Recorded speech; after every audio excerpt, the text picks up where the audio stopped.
You are welcome here. You are welcome here. You are welcome here. You are welcome here. You are welcome here. You are welcome here. Welcome to the Ventura Center for Spiritual Living. I am Reverend Bonnie Rose. It is such a delight to see all of you here this morning, and welcome again. Welcome to the folks that are viewing online. Welcome to everybody. Welcome to the people who couldn't even get their little fannies here. We love all of you. Welcome to our Kindness Cathedral. And with that, I'll pass the word to Lonnie. Good morning, everyone. So morning. those at home, they don't always get the benefit of the craziness that goes on in the morning before we go live. So those at home, I want you to run around your house, yelling and screaming, and Jennifer Hadris will be by to take pictures. And here in the sanctuary, I sort of felt like the hokey pokey. It did. So anyway, we're riled up this morning and glad that you can join us. And we have our beloved Kusala here, so it just can't get any better. So as usual, you're in the right place to have some fun. Yes, and we'll post the pictures on Facebook for those of you who are watching at home and for those of you who perhaps were not here for our great picture-taking extravaganza. Let's hear from Bill Hadris. Good morning. Good morning. I'm Bill Hadris with Youth and Family.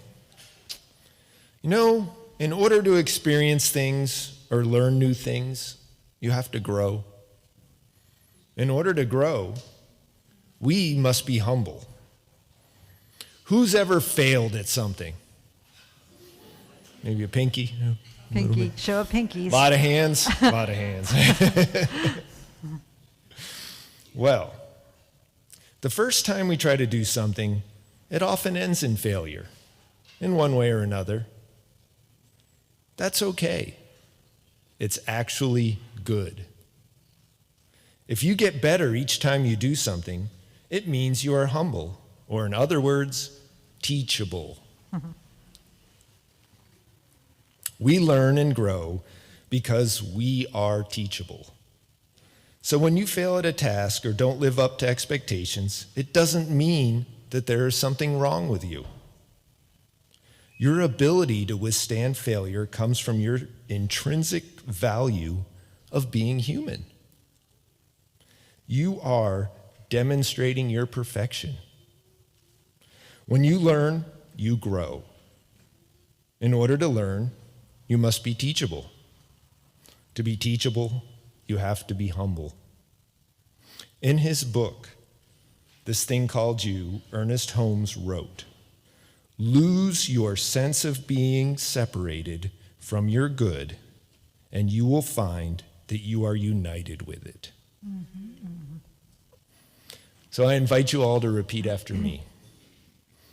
When I fail, I learn and grow. When I fail, I learn and grow. And so it is. And so it is. Thank you. Thank you. And let us pray. Good morning, everyone. Will the practitioners and ministers please stand? You can close your eyes and place your hands on your heart if that's comfortable. So grateful to turn within, to breathe a sacred breath, to call on that love, compassion, peace, and joy that is who we really are. So grateful to know that all of these qualities are moving in, through, and as each of us. And so grateful that all of these qualities are informing this day. They are with Kusala as he speaks to us to awaken the Buddha nature in our heart, with Kayla as she sings, accompanied by Chris, and all of us stepping into a place of connection to reach out and touch each other in love, in truth, in wholeness, seeing the light that's within and allowing it to blaze, blaze, blaze beautifully. So I'm so grateful that we have time to be here together, to connect, to love, to serve. And with a heart that is full of joy and gratitude, I release my word to the universal law. It is done, it is perfect, it is complete, and together we say, and so it is. Thank you.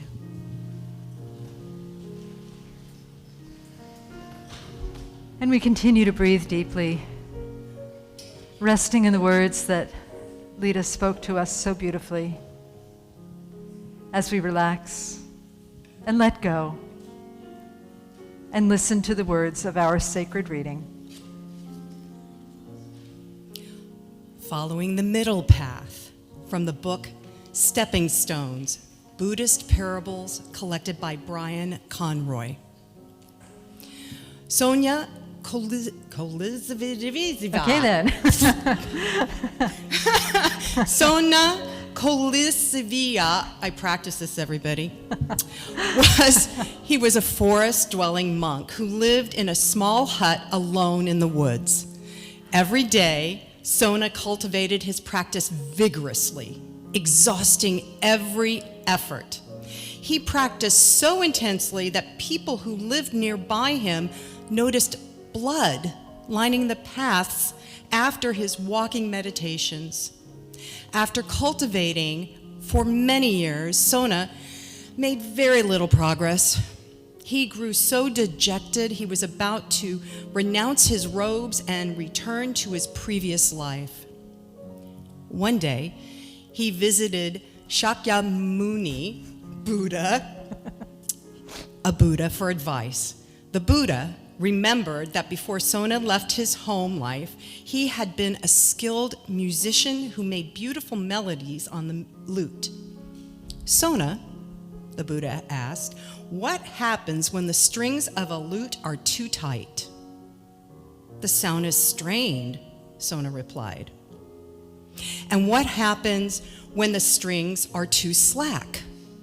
The sound is weak, Sona replied. It is the same with practicing the way. If your effort is applied too strongly, it will lead to exhaustion. If your effort lacks vigor, it leads to laziness. Therefore, avoid the extremes and follow the middle path. Sona bowed to the Buddha. He returned to his practice and became a consistent example of right effort. In time, he followed the middle path to awakening. Should we do some finger clicking for Susan to say thank you for all those hard words? God bless you. What a beautiful church this is. Thank you. And so we just turn within again and just feel the joy of what this morning has already been here in this sanctuary, and feel whatever has been for us in our hearts, whether it's joy or sorrow or love or peace or a lack of peace. It's all part of the divine. It's all part of this unbroken wholeness that is existence, that we call reality. And that is an overriding and abiding reality that surpasses the reality that we see with our small perception.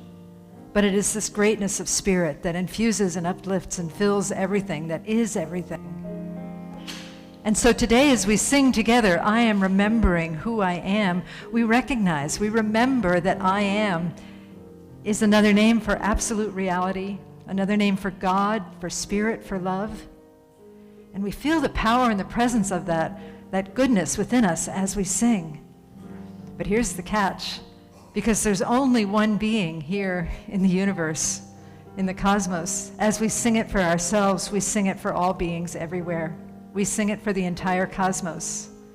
And so together, let us sing, I am remembering who I am on behalf of everyone. And here we go. I am remembering who I am. I am remembering who I am. I am remembering who I am. I am remembering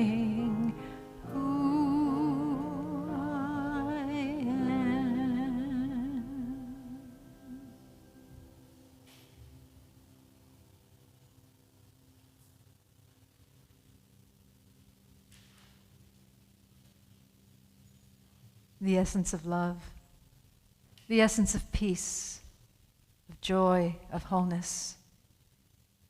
This is who I am. This is who we are.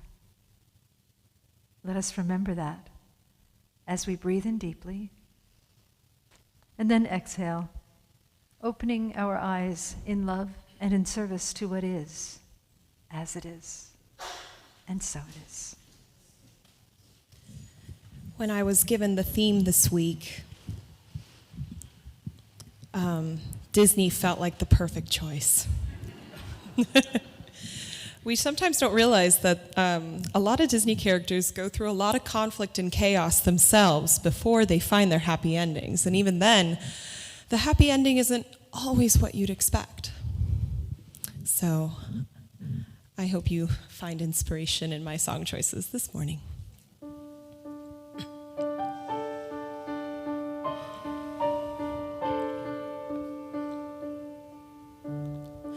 Yes, I made the choice. For Papa, I will stay. But I don't deserve to lose my freedom in this way, you monster. If you think that what you've done is right, well then, you're a fool. Think again.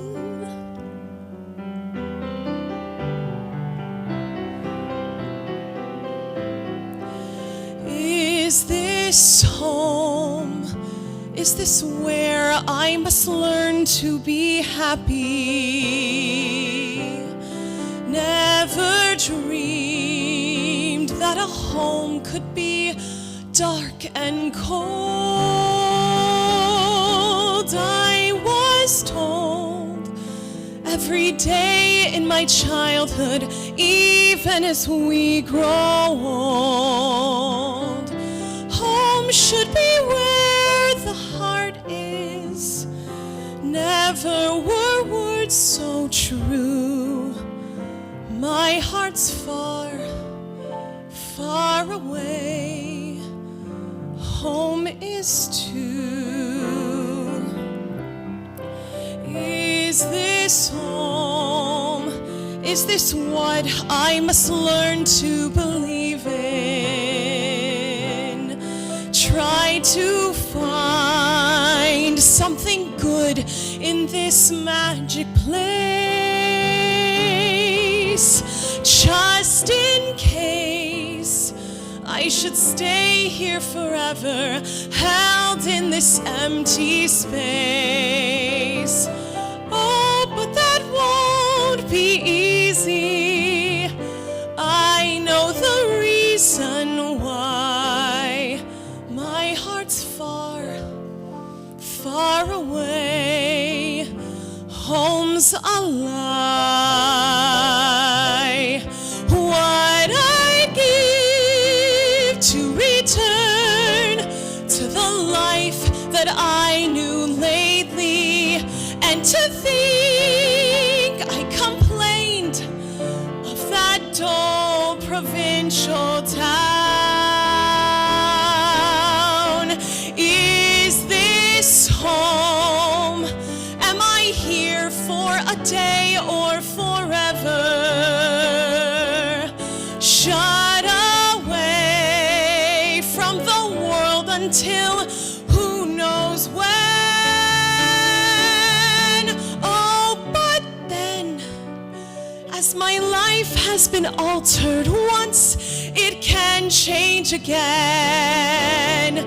Build higher walls around me, change every lock and key. Nothing lasts, nothing holds all of me. My heart's far, far away, home and free.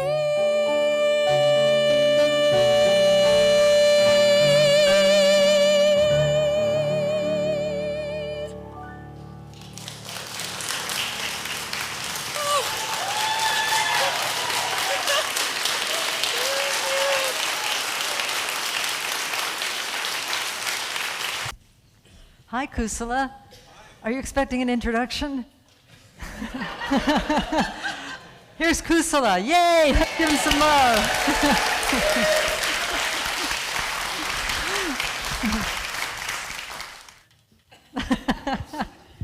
Okay, we're ready. All right. I'm happy to be here today, and I'm going to share with you some stuff that I've been thinking about lately that you may have been thinking about as well. That the world is a really different place from just a couple years ago. We've got like this pandemic, which is turning into an endemic, and we have war, we have politics. It brings me back to the 1960s. You know, some of you are nodding, so good to see that you were there as well. But it was such a weird time back then.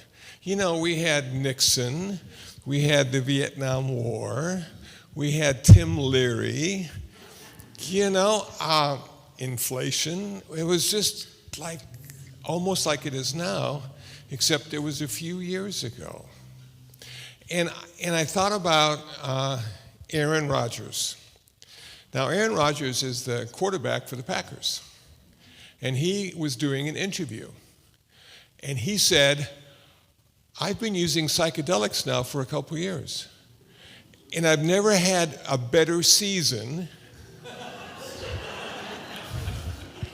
And I'm just more in love with everything and everyone than I've ever been.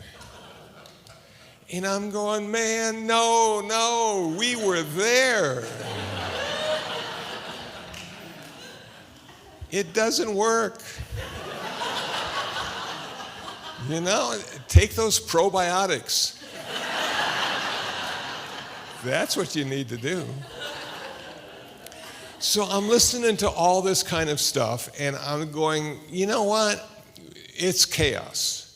There's no rhyme, no reason anymore. Every dream and idea we had about the future no longer exists in the way it did.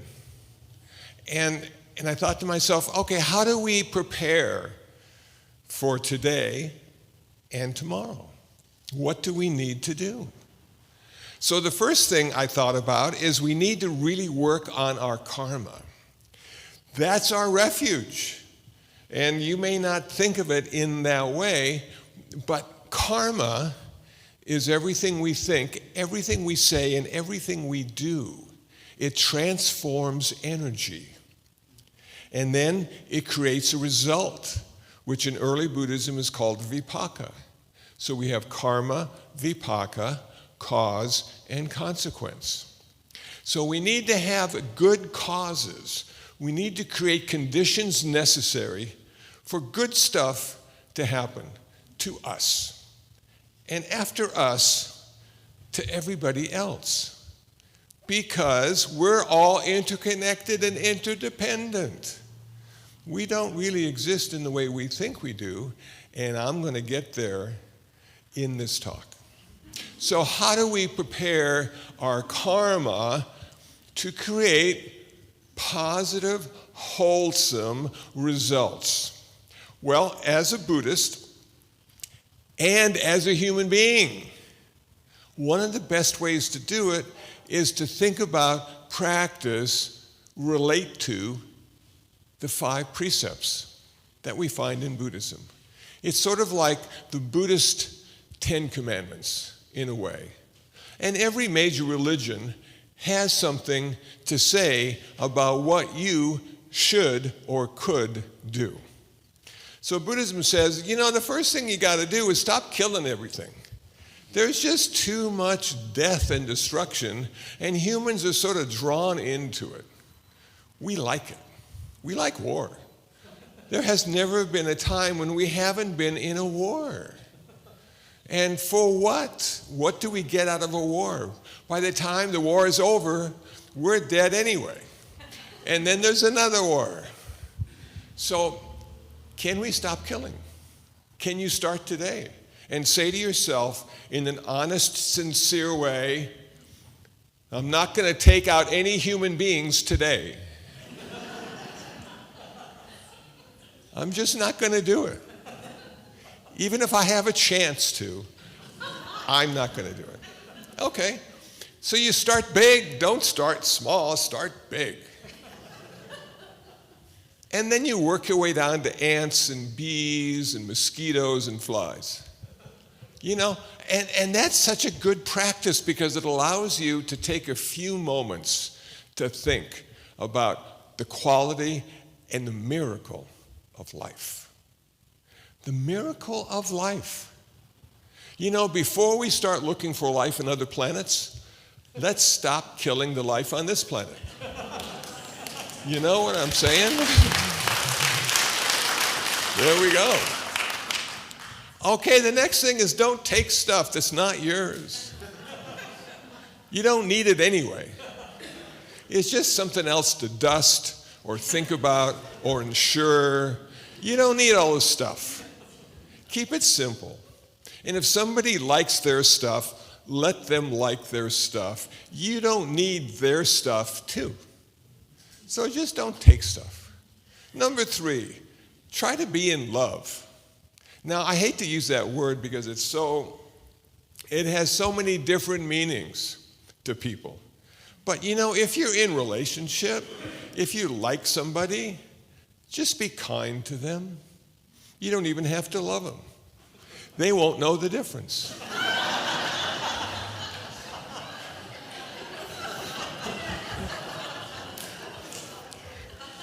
Number 4, let's speak skillfully. Let's have something to say.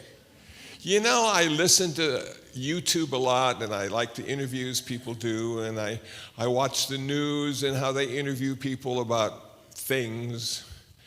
And I'm thinking to myself, I don't have time to listen to this stuff because nobody's saying anything. They're just talking. They're just talking. And when you come into contact with somebody who's got something to say, you really need to listen because you may not hear it ever again. And it could change your life. You don't know.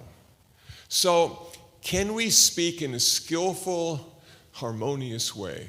Can we bring people's lives up to another level by what we say? And I think we can. We can use kind speech. We can use encouraging speech. We can make a difference in their life by what we say, and we can make a difference in our life by what we don't say. And number 5, stop getting high. It's not worth it. You know, everybody's talking about the latest wine or beer or marijuana's legal and Aaron Rodgers is doing psychedelics, and you just go, you know, you don't need to do that. We're of an age now that all we have to do is stand up quickly and we can feel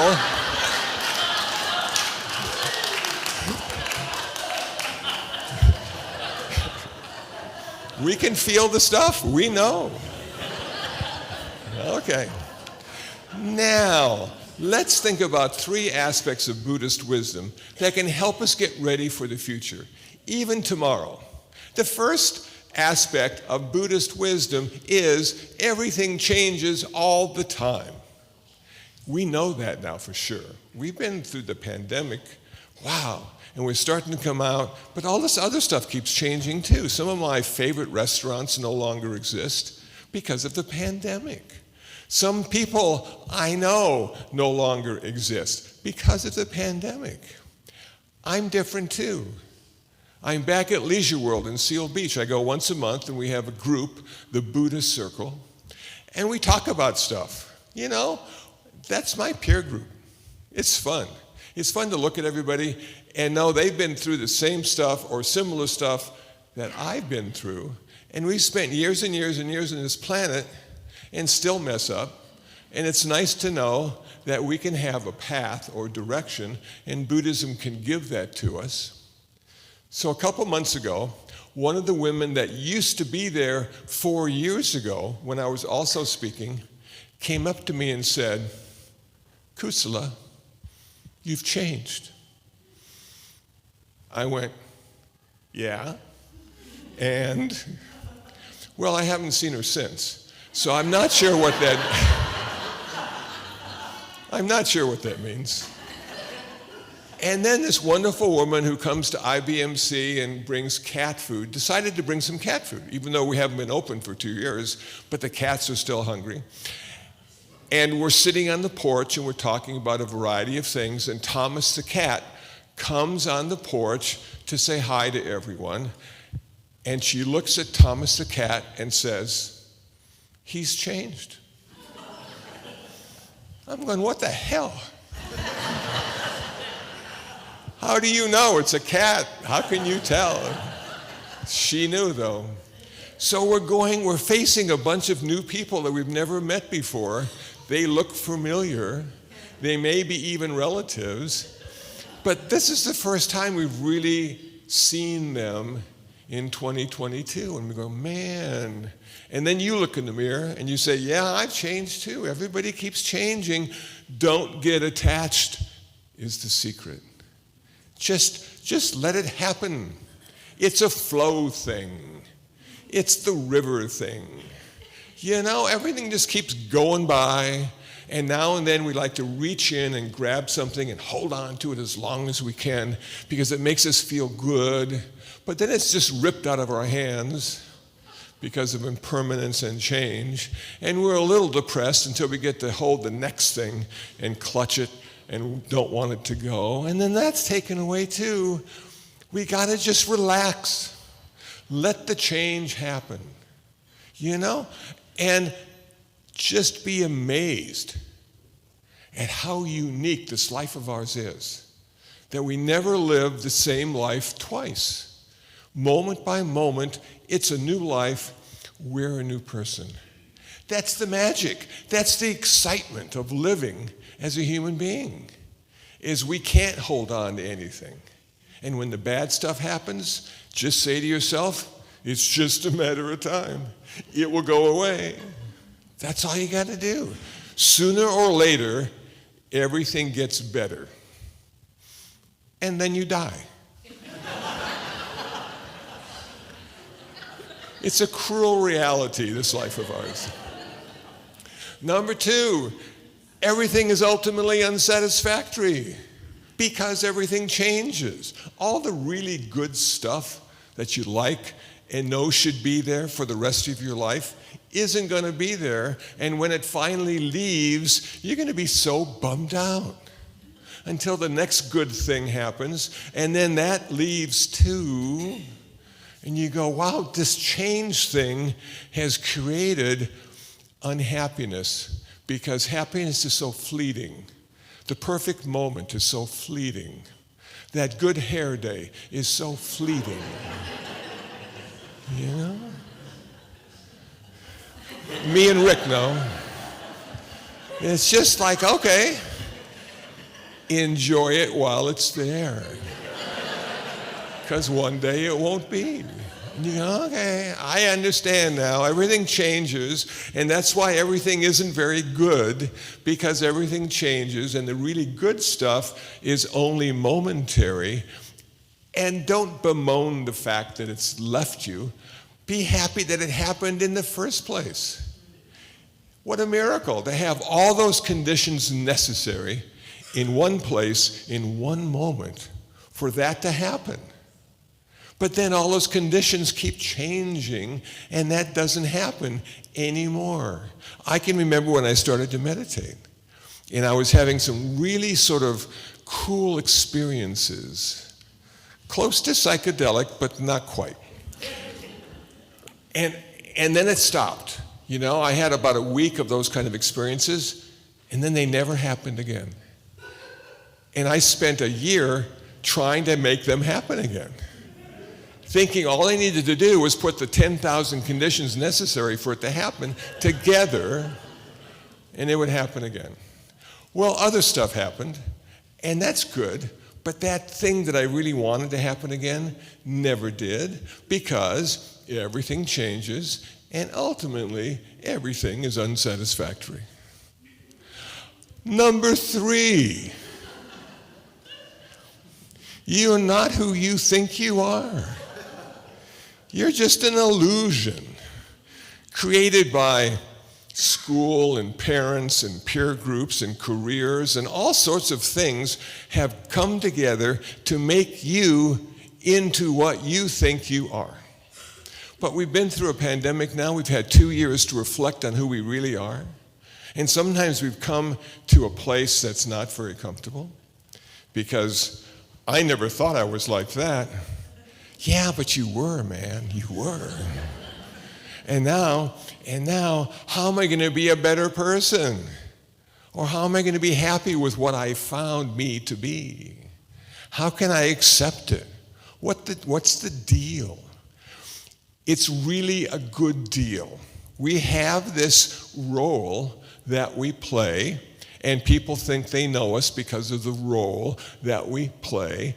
And we have a name, and we have a gender, and we have cool clothes and nice shoes, and that's who we are. And then one day you realize, I've never been that. I've just been play acting. I've got a driver's license that has a picture that's supposed to be me.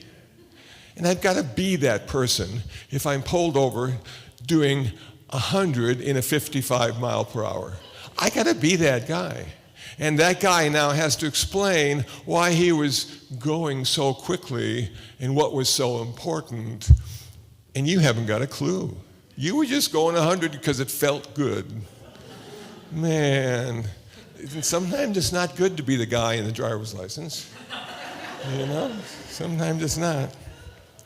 So what does that mean for us? That means that we do not have to take anything in a personal way. We have that freedom. It's never been about you, even though you feel that way and think that way. It's never been about you.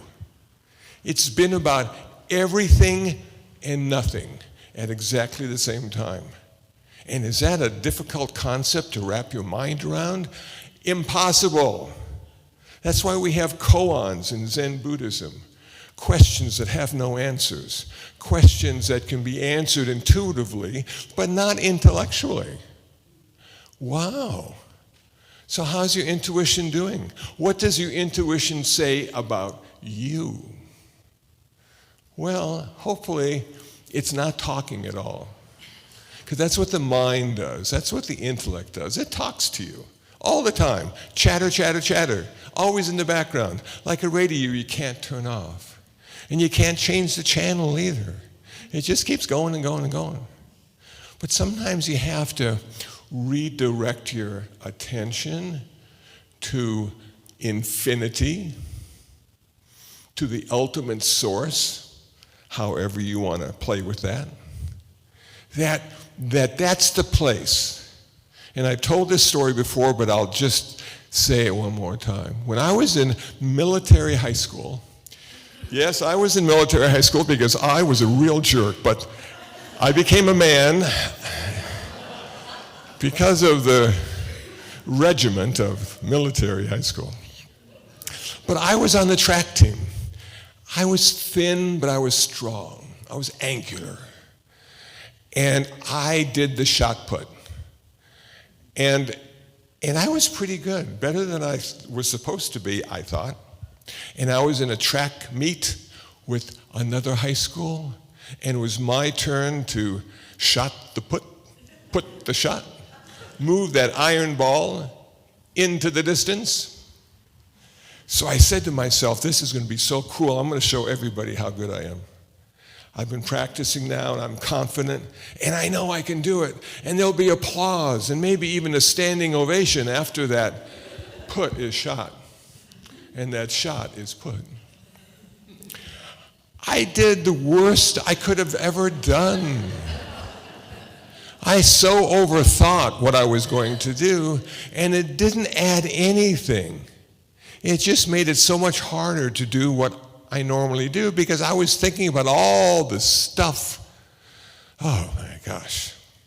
So now I've come a long way. I still think a lot, but I feel sometimes that it's not right to move if I'm thinking about it. So what I do is I practice on a daily basis with the cats. and I'm going to fill the water bowl for the cats, and that thought arises, and I don't do anything. I just sit there with that thought. And then once the thought is gone, I get up and fill the water, and I put it back. And there's no resistance, and there's no good or bad. It's just, I got up and put some water in a bowl. How cool was that? I realized that stuff would happen without me even thinking about it. That there was this sort of inner thing that can direct you, and you don't need to have words or concepts to live by. That you can live by your heart, your intuition, instead of your mind, your intellect. So in Buddhism, we have something called the heart-mind. It's when the mind and the heart, the intellect and the intuition merge together. And then everything you do is so skillful. Because it's not about you. It's about what you do, not who you are. And I know a lot of people like celebrities because of who they are. But for me, the question always was, what do they do? What do they do? And sometimes it's a little disappointing to find out what they do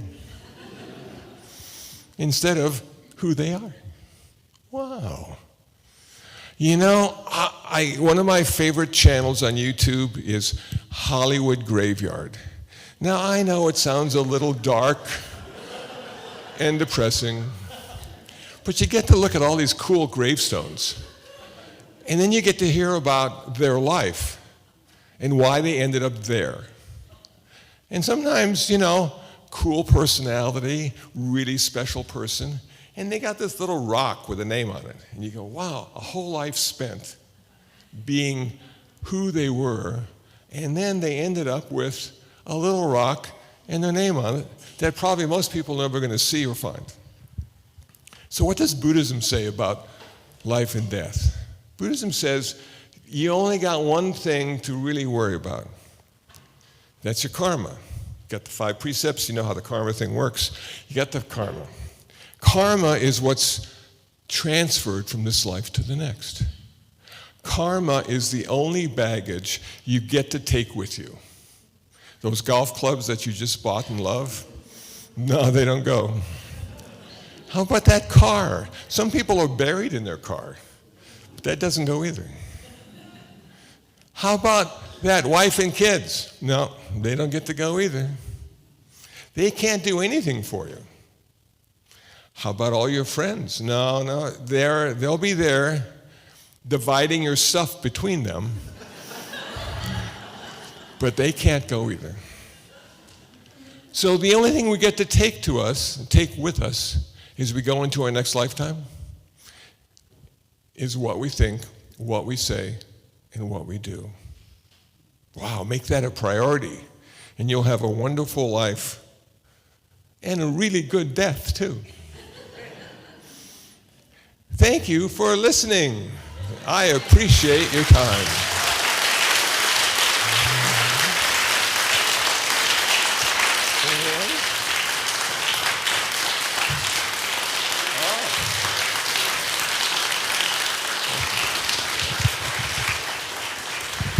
So I haven't played in a really long time because of the pandemic.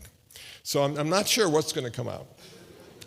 Hopefully something that makes sense. But then again, if this is the blues, it really doesn't need to make sense. You just need to feel it. So here we go. A little music to feel by.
Thank you. But those blues sure brought a lot of joy, right? Yeah. There's a sermon or a paradox in there somewhere. I'll find it one day. Yeah. Anyway, thank you again. That was wonderful. Let us pray. So I invite you to turn within and just breathe into this beautiful space that has been created here in this gorgeous sanctuary with all of these beautiful hearts, with Kusala's words, and most certainly by the love of the divine spirit that we may call God or love or absolute reality, whatever it is, this essence, this energy, this vibrational force that is the divine is right here, right now. And that energy is the wholeness that contains everything that Kusala spoke about, the darkness and the light, the living and the dying, the karma, all of that. All of it is part of this divine mystery that is, at its core, love itself. And so together we anchor into that love, into that place where we know that we are one with it, that being one with it doesn't even do it justice. It is who we are. It lives and it moves and it has its being through each of us, energetically, through our words, through our thoughts, through our actions, through everything that happens. That love is there. Even when it's disguised, that love is there. And so today, together, we know that we have opened our hearts to a new message today, to something that will most certainly help us in our lives. And from this place, we recognize that our lives are blessed, and that our lives are blessed so that we may become a blessing to others. How wonderful it is to know that transformation in each of us is taking place as we step into greater and greater relationship and alignment with the truth that is, with the truth of goodness that fills us, and that we get to be living vessels, living ambassadors of that goodness here on the planet Earth. And so I'm just so grateful for all of the healing that is taking place in each of us, for all of the healing that is taking place in the world, even though the path might be meandering. It is still healing. It is still changing, and change is a beautiful thing. So grateful for impermanence. For impermanence reveals the precious nature of what we currently think we have. So grateful for everything, for all of it. So grateful for love. And in this place of gratitude, I bless this spiritual teaching. I bless Buddhism. I bless all paths to God. Churches, synagogues, temples, mosques, ashrams, gurdwaras.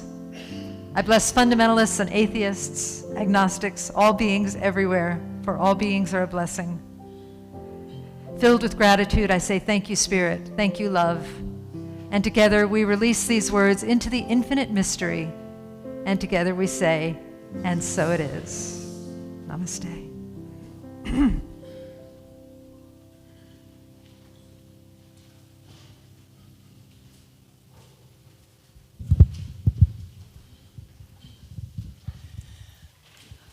Well, I feel so much better realizing that I wasn't the only one that obsessed over putting water in the cat dish. You know, as pet owners, we take that seriously. We do. Yep. I was also thinking is like we can overthink so much, and part of our overthinking really blocks us from feeling the goodness, and I think that can happen in offering or sharing. And so I loved the idea of filtering that through your heart. And so this morning as we prepare for the offering, I just invite you to get out of your head and say these words, feel these words through that heart source, that giving, that abundance. And I have it upside down. Okay. We trust in spirit. We trust in spirit. Love is a giver and receiver of all that we are. Love is the giver and receiver of all that we are. We offer this gift. We offer this gift. It is an outer expression of our inner abundance and compassion. It is an outer expression of our inner abundance and compassion. Our gifts bless many. Our gifts bless many.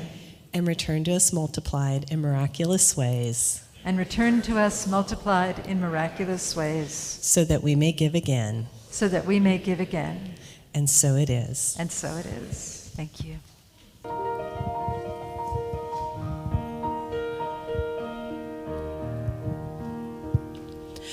I have often dreamed of a far-off place where a great warm welcome will be waiting for me, and the crowds would cheer when they see my face, and a voice keeps saying, this is where I'm meant to be.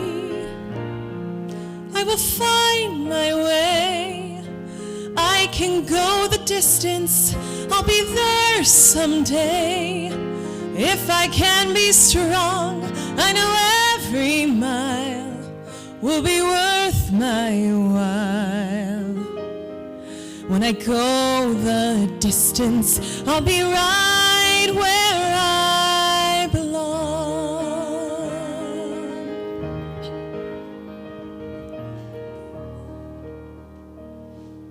Down an unknown road to embrace my fate. Though the road may wander, it will lead me to you.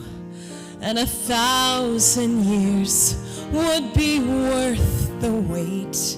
It might take a lifetime, but somehow I'll see it through. And I won't look back. I can go the distance, and I'll stay on track. No, I won't accept defeat.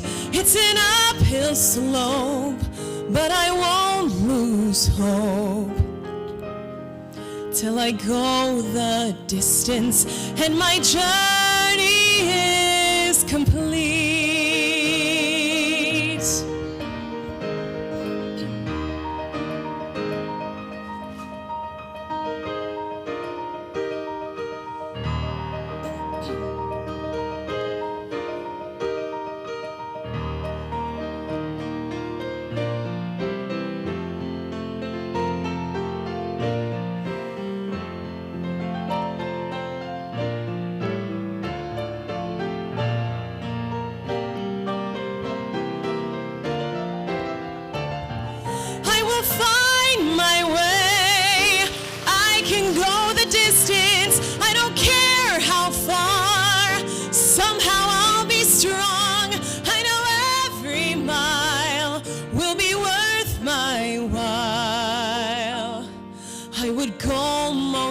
Anywhere to find where I belong.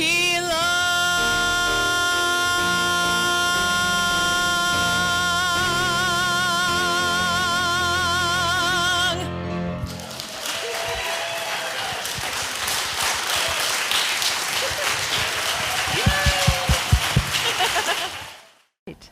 Thank you. And thank you, dude. Wow. Yeah, yeah. All right. I don't see an envelope, so we don't have a flower dedication today, but they're lovely, right? We had a memorial yesterday, and they're really beautiful. They're from the memorial, so thank you. Okay, so we've got ambassadors here today. Ambassadors are wearing, now they're wearing teal stoles. Would you like to show up and stand up and show off your teal stoles? Look at that. All right. There's another one back there, and Susan Seal is one too. I'm not sure where she's at, but anyway, they're here to answer any questions that you might have about the church, and they are experts. In fact, today, let's play a game. Let's play Stump the Ambassadors. How about that? All right. Okay. Okay. These looking mighty like last week's announcements. So, Jennifer, perhaps you can barge in if I say anything wrong, okay? Yep, they are last week's announcements. But anyway, Yard Unsale is happening on September 4th. There's a sign up and there's plans for the garden room by the concierge desk. All of the benefits of the Yard Unsale are going to help rebuild our children's program by giving us, don't pay no attention to the woman in the teal shirt, are going to help us rebuild our youth room, one of our youth rooms that's being refurnished. And so bring in your stuff, volunteer, shop at the Yard Unsale. What a Yard Unsale means is that everything's got to go. So whatever you want to pay, you can have it, babe. So it's going to be super fun. Tell your friends, too. All right. There is a new class coming up. It's a new beginner class. It's called Spiritual Principles and Practices. Now, even if you're not a beginner, this is a new curriculum, so you might really enjoy taking it again and kind of brushing up on your science of mindness, okay? Jennifer's teaching that, and that's starting September 15th in person and on Zoom on September 16th. We still have God boxes in the social hall. A God box is where you have a prayer that just feels too big for God, too big for you, and so you stick your little prayer request, you write it down, you stick it in the box and say, here, God, this is yours, you take that, okay? Works really well. We have all kinds of examples of people that have put a prayer in a box, forgotten it, and then, what do you know? It changes. How about that? So we've got that. We've got other handouts from the book that I've been teaching lately, so go ahead and look around for those in the social hall. Volunteering, we're still working with our homeless brothers and sisters. There's information for that on the website. Choir rehearsals for Hearts and Harmony. It's taking place on Sundays at 11:30 right here on this stage. And then there's lots of things to do after service. We have some refreshments back there through those doors. We've got a bookstore. We also have some items for sale like t-shirts and whatnot. We've got a free giveaway table of books and puzzles. We also put out our tablecloth that has pens on it, and you can color the tablecloth. Pretty soon we're turning that into an encouragement statement where if you color and you've got something going on, someone will encourage you, okay? We'll explain how that works later. But another really great thing to do is to come down front and get a prayer from one of our practitioners. Would one of our practitioners stand up and show us what you're wearing? There you go. I'm talking about the stole. Yeah, yeah. So this is such a great opportunity to get some prayer and to really feel your heart be nurtured and to pray for whatever's going on in your mind, whether it's something that you're struggling with or gratitude or what have you. There also seems to be something else going on, Jennifer. Is there, yes. Oh, yeah, but aren't you doing your meeting? Is that on here? Oh, yes it is. While Jennifer's coming up here, there's an informational meeting today. We're starting a program. We're trying it out, a program of small groups where we're meeting together in small support groups. We're calling them kindness circles. And so Jennifer is going to give you information about that after the service. And that meeting's going to be downstairs, right, in Martha's Hall. If you need instructions how to get there, ask anybody. But you could also try and stump an ambassador, right? So, okay, I'm going to pass it over to Jennifer now. Oh, no, you tell him. Oh, wait. Okay, I'll tell him I have a microphone. Okay, you can do it. So everybody who came late didn't see the We Are CSL fun that we had before service. But don't worry, we have these signs that Brian made for us. Brian back there at the tech group, he doesn't like it. He's hiding now, but he does all the cutouts. So he made these signs. We're going to have some up here, and we'll have some in the social hall. If you want to take some selfies or pictures of each other with them, that would be fantastic. And what's the purpose of this? So the purpose of this is Home Office wants to see what all of our congregations look like, and that's what the hashtag We Are CSL. So it's for Home Office, and then they publish the pictures on their website to just kind of show how the love and kindness ripples throughout the world. Actually, they were doing this in Geneva, right? Yeah, recently. Yeah. So, yeah. And we have Ukrainian practitioners, and we have all sorts of people that are doing this. So, it's just fun. Yeah, it's just fun. Yeah. So, Home Office is kind of like our mothership, and it's also to let people know, let people know all over the world exactly what Jennifer said, but also to let people know that there are centers like this everywhere. And if you're in a neighborhood, it's kind of like marketing. You know, if you're in a neighborhood where there's a center, you can come here and get all the love, get all the joy, and get. Not everybody gets Kusala. We're very fortunate with that. You may not get to hear jazz, blues, harmonica, but it's just a way of spreading the word. So thanks, Jennifer. I think that's it. So why don't we go ahead and do a prayer, and then you'll go and have some fun in the social hall, okay? Here we go. So turning within, I just breathe into the beautiful space that has been created here today, created through our hearts, our minds, and our beings, our choice to be together this morning, to lift each other up in community. And I know that great things are happening here, not only in our community, but in our world.